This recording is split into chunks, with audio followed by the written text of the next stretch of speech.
Islamabad high court ने तहरीक इंसाफ के MNAs के इस्तीफों पर डिप्टी स्पीकर का नोटिफिकेशन गैर आईनी करार दे दिया। अदालत ने मरहलावार इस्तीफों की मंजूरी के खिलाफ PTI की दरख्वास्त मुस्तरद करते हुए खारिज कर दी है। चीफ जस्टिस अतहर मिनुल्लाह ने रिमार्क्स किए कि अदालत पार्लियामेंट के मामलात में मुदाखलत नहीं कर सकती। अदालत कभी भी स्पीकर को हिदायत जारी नहीं करेगी। डिप्टी स्पीकर ने इस्तीफे मंजूर करते वक्त उसूल पर अमल नहीं किया। स्पीकर के इस इत्मीनान को अदालत में चैलेंज नहीं किया जा सकता। PTI के इस्तीफों पर डिप्टी स्पीकर का नोटिफिकेशन गैर आईनी करार। इस्लामाबाद हाई कोर्ट ने तहरीक इंसाफ की दरख्वास्त खारिज कर दी। अरकान असम्बली के इस्तीफे की मंजूरी के तरीक़ेकार पर 2015 में अदालत फैसला कर चुकी। अदालत पार्लियामेंट के मामलात में मुदाखलत नहीं कर सकती।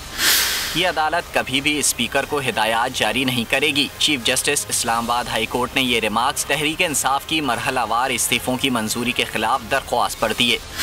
चीफ जस्टिस अतहर मिनुल्लाह ने कहा, डिप्टी स्पीकर ने इस्तीफे मंजूर करते वक्त उसूल पर अमल नहीं किया।